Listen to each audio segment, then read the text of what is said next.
కొకే సుబ్రహ్మణ్యం స్వామి టెంపుల్లో ఆశ్లేష బలి ఈ నాగ సిద్ధి కార్యక్రమం అక్కడ చాలా ప్రాముఖ్యత చెందింది. మన తెలుగు రాష్ట్రాల్లో ఎక్కడ కూడా లేదు.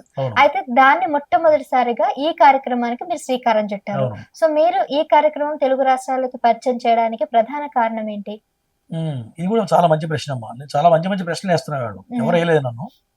జనరల్ గా ఇంతమంది పూర్వం ఏం చెప్పేవాళ్ళు అంటే, నాగదోషం ఉందంటే నువ్వు కుక్కే సుబ్రహ్మణ్యంగా పోయి పూజ చేసుకో అని చెప్పేవాళ్ళు. కారణం ఏంటంటే అంటే ఈ నాగశాస్త్రం అనేది ఎవరికి తెలియదు. ఈ నాగశాస్త్రాన్ని నాగ ప్రతిష్ఠ చేయాలంటే ఎవరు పడితే వాడు చేస్తే ఫలించదు. కారణం ఏంటంటే సుబ్రహ్మణ్యం ఉపాసన చేయాలి, నాగశాస్త్రం మీద పట్టు ఉండాలి, ఏ రకమైన దోషం ఉంది, ఎటువంటి సంకల్పం చెప్పాలి అనేది తెలియాలి. దాంతోపాటు ప్రతిష్ఠ చేయడం అంటే సామాన్యమైన విషయం కాదు. ప్రతిష్ఠ చేయాలంటే చేసేవాడి దగ్గర శక్తి ఉండాలి. ఎవరు పడితే వాళ్ళు చేస్తే ఈ యొక్క ప్రతిష్టలు ఫలించవు. పైగా కుక్కే సుబ్రహ్మణ్యంలో చేయడం కూడా మన ఆచారాలు వేరు, కర్ణాటక సంప్రదాయాలు వేరు. ఎందుకంటే తెలుగు సంప్రదాయాలు వేరే ఉంటాయి, మన ఆంధ్ర తెలంగాణలో సంప్రదాయాలు చాలా వేరుగా ఉంటాయి.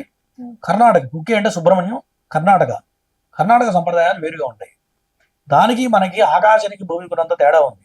సపోజ్ మీరు పెళ్లి చేసుకుంటారనుకోండి, ఎక్కడ పెళ్లి ఏ సంప్రదాయంలో పెళ్లి చేసుకుంటాము, మనం ఎక్కడైతే పుట్టామో ఎక్కడైతే జన్మించామో మన సంప్రదాయంలోనే పెళ్లి చేసుకుంటాం తప్ప కర్ణాటక సంప్రదాయంలో పెళ్లి చేసుకో. అవునా?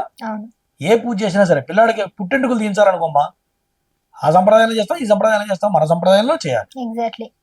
శాంతి కూడా అంతే. పెళ్లి చేసుకున్నా, పేరు పెట్టుకున్నా, ఎటువంటి శాంతి చేయాలన్నా ఎక్కడైతే జన్మించారో ఆ శాస్త్ర ప్రకారం మన తెలుగు సంప్రదాయంలో చేసినట్లయితేనే శాస్త్రం అనేది వాళ్ళకి ఫలిస్తుంది, లేకపోతే ఫలించదు. కారణం ఏంటంటే ఇప్పటికి నా దగ్గర కనీసం 1,00,000 మంది వచ్చి ఉంటారు, మీ కుక్కే సుబ్రహ్మణ్యం లేని గురువు గారు మాకు పని కాలేదు. కారణం ఏంటంటే ఈ రకమైనటువంటి తేడాలు. ఓకే, మీరు ఇప్పుడు చెప్పారు అక్కడ ఆ స్థానికంగా ఉన్నటువంటి లేకపోతే ఆ ప్లేస్ కి సంబంధించి వాళ్ళకి అనుగుణంగా అక్కడ చేస్తారు. ఇప్పుడు మన ప్లేస్ కాబట్టి మనకు అనుగుణంగా చేస్తారు. కానీ ఇప్పుడు అక్కడ చాలా ఫేమస్ అయింది, ప్రాముఖ్యత చెందినటువంటి అదే పూజ ఇక్కడ ఏ విధంగా మార్చబడింది, మరి అక్కడికి ఇక్కడికి ఎటువంటి తేడాలు ఉన్నాయి? చాలా తేడా ఉంటుంది. ఎందుకంటే మన సంప్రదాయాలు, మన ఆచారాలు, మన పద్ధతులు, మన మంత్రం చెప్పే విధానం కూడా చాలా తేడా ఉంటుంది. మీరు కర్ణాటక వెళ్ళి చూడండి, మన మంత్రానికి వాళ్ళ మంత్రానికి చాలా తేడా ఉంటుంది. స్వరం కానీ చేసే విధానం కానీ చాలా తేడా ఉంటుంది. మరి మనం చేసే ఆశ్లేష బలి పూజ కనీసం 10 గంటల సమయం పడుతుంది. ఆశ్లేష బలి పూజ పెద్ద యంత్రం వేస్తాం, దాంట్లో 72 రకాల సర్పజాతులను ఆవాహన చేస్తాం. మరి ఈ సర్పజాతులు ఎవరికి తెలియవి, వాళ్ళు రేపు నాగశాస్త్రం చదువుకున్న వాళ్ళకే తెలుస్తూ ఉంటాయి. మరి 72 రకాల సర్పజాతులు, ఆ మంత్రాలన్నీ కూడా గురు పరంగా వచ్చినటువంటి మంత్రాలు.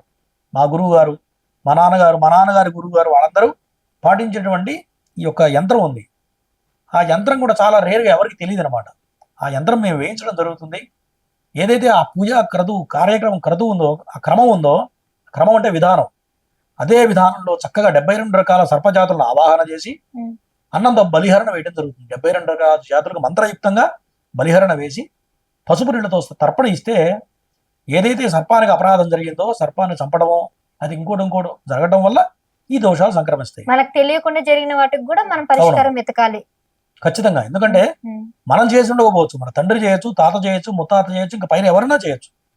ఇవన్నీ కూడా వంశానుక్రమంగా 7వ తరం వచ్చే వరకు వస్తూనే ఉంటుంది. ఒక తండ్రికి 4 పిల్లలు ఉన్నారంటే 4 పిల్లలకి ఖచ్చితంగా వస్తుంది. ఒక్కడి కనుక ఎవరికన్నా రాలేదయా అంటే అది వాడి పూర్వజన్మ సుకృతం తప్ప రెండోది కాదు. ఇంకోటి నేను చేస్తున్న స్టడీ ఏంటయ్యా అంటే వంశానుక్రమంగా 10 మంది పిల్లలు ఉంటే 10 మందికి వస్తుందమ్మా. కాబట్టి దీన్ని ముందుగా ఎంచుకోవడం, తెలుసుకోగానే దోషం ఉందా లేదా అనేది నేనైతే కనుక అలా జాతకం చూడగానే 2 నిమిషాలు చెప్పేస్తా. వాళ్ళు ఏ రకమైన ఇబ్బందులు పడుతున్నారు, దేంట్లో స్ట్రగుల్ పడుతున్నారు, సంతానపరంగా ఇబ్బంది పడుతున్నారా, ఉద్యోగపరంగా ఇబ్బంది పడుతున్నారా, అట్లా ఏ రకమైన ఇబ్బంది, ఆస్తుల పరంగానా చూడంగానే గ్రహస్థితి తెలిసిపోతూ ఉంటుంది. మరి చాలా మంది అన్ని బాగున్నాయి గురువు అని చెప్తూ ఉంటారు. మరి బాగుంటే ఆ సమస్య ఎందుకు వస్తుంది? కాబట్టి వాడిని కరెక్ట్గా చూసి చేస్తే మార్గం అనేది ఖచ్చితంగా 100% మన పీఠంలో చూపిస్తూ ఉంటాం.